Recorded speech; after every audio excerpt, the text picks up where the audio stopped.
या आपने सोचा है कि खुदा की आवाज को पहाड़ से गरजते हुए सुनना कैसा होगा? यही तजुर्बा बनी इसराइल ने कुसीना पर किया था। आज हम इसराइल की तारीख के एक अहम लम्हे का जायजा लेंगे, जो खुदा के अपने लोगों के लिए दिल और पूरी इंसानियत के लिए इसके मंसूबे को जाहिर करता है।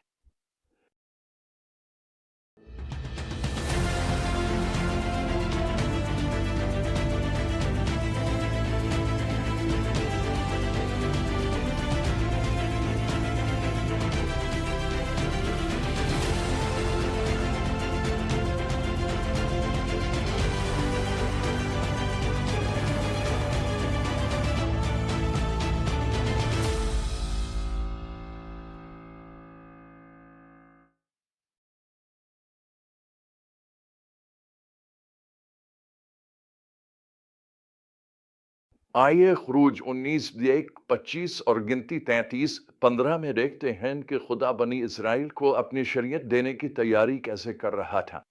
आज हम जिस सच्चाई को दरियाफ्त कर रहे हैं वो ये है कि खुदा एक ऐसी कौम बनाना चाहता है जो उसे जानती हो, इससे मोहब्बत करती हो और उसके साथ चलती हो। एक केंत की सल्तनत और एक मुकद्दस कौम। हमारी कहानी शुरू होती है जब बनी इसराइल मिस्र निकलने के 3 माह बाद को सीना पहुंचते हैं और खुदा मूसा को पहाड़ पर बुलाता है।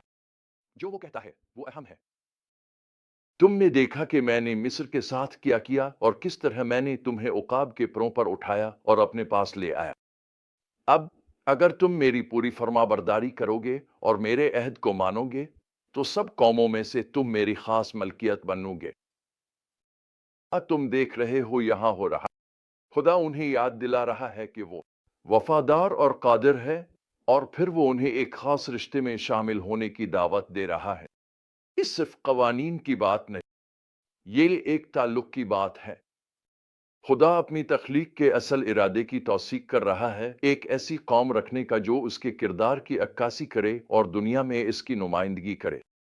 खुदा वदा करता है कि वो उन्हें काहिनों की एक बादशाहत और एक मुकद्दस कौम बनाएगा। ये वदा नए अहद नामे में हतमी तकमील पाता है। पहला पतरस बाब 2 और आयत 9 में हमें बताया गया है कि ईमान रखने वाले एक चुनी हुई कौम, शाही के अंत और एक मुकद्दस कौम है।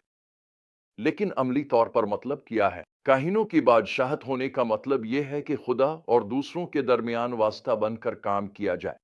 हमें मसीह के सफीर बनने के लिए बुलाया गया है ताकि हम उसे एक जरूरतमंद दुनिया के सामने पेश करें। मुकद्दस कौम होने का मतलब है हम खुदा के मखसूस हैं और अपनी जिंदगियों में उसके किरदार का अक्स हैं।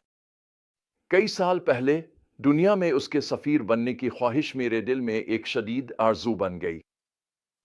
जब मैंने खुशखबरी फैलाने एक कम्युनिस्ट यूथ फेस्टिवल में शिरकत की तो खुदा ने इस ख्वाहिश को मेरे दिल में जला दिया। दिल टूट गया जब मैं अलेक्जेंडर प्लाट्स में घूम रहा था, जहां हजारों नौजवान जमा थे। मैंने मुख्तलिफ ममालिक से ताल्लुक रखने वाले बेशुमार लोगों को देखा जिन्हें यसू की जरूरत थी। मैंने खुदा से दुआ की कि वो मुझे दुनिया के लोगों तक उसके मोहब्बत भरे पैगाम को पहुंचाने की इजाजत दे।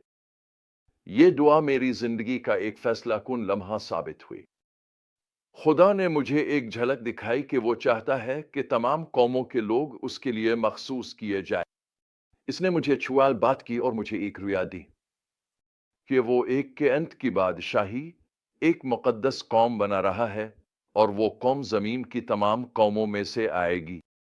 अब देखिए कि खुदा किस तरह लोगों को अपने साथ मुलाकात के लिए तैयार करता है। वो मूसा से कहता है कि वो लोगों को पाक करे, पहाड़ के गिर्द हुदूद मुकर्रर करे और तीसरे दिन उसके नजूल के लिए तैयारी करे। जब वो दिन आता है तो गरज, चमक, बिजली, एक घना बादल और नरसंगी की आवाज सुनाई देती है।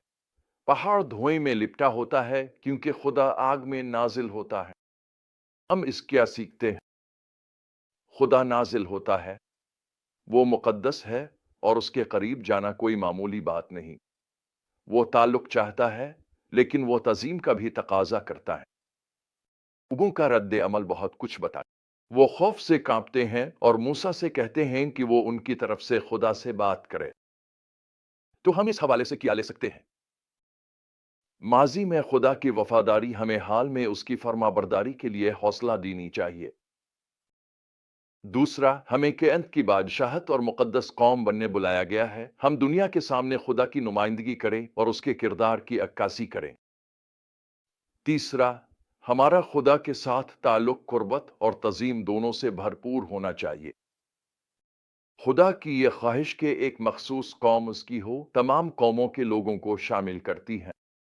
आखिर में मैं आपसे पूछना चाहता हूँ, आप खुदा की क़यामत की बादशाहत और मुक़द्दस कौम का हिस्सा होने के अपने बुलावे को किस तरह जी रहे हैं? क्या आप अपने अर्द-गिर्द के लोगों के सामने खुदा की नुमाइंदगी कर रहे हैं? क्या आप अपनी रोज़मर्रा ज़िंदगी में उसके किरदार की अक्कासी कर रहे हैं? याद रखें, वही खुदा जिसने कुआँ सीना से कलाम किया था, आपको बुला रहा है। वो चाहता है कि आप इसके मोहब्बत और पाकीज़गी के पैगाम को दुनिया तक पहुँचाने के लिए इस्तेमाल हों। क्या आप इस बुलावे का जवाब देंगे? आइए दुआ करें कि खुदा हमारे दिलों में उसके मकसद का नया विजन पैदा करे। हम भी बनी इसराइल की तरह पूरे दिल से जवाब दें, हम वो सब कुछ करेंगे जो खुदावंद ने फरमाया है। क्योंकि जब हम खुद को खुदा के मकसद के मुताबिक ढालते हैं, तो हम किसी ऐसी चीज का हिस्सा बन जाते हैं जो हमसे कहीं ज्यादा अजीम है। हम खुदा की बादशाही और उसके मकसद का हिस्सा बन जाते हैं। मिसाल के तौर पर,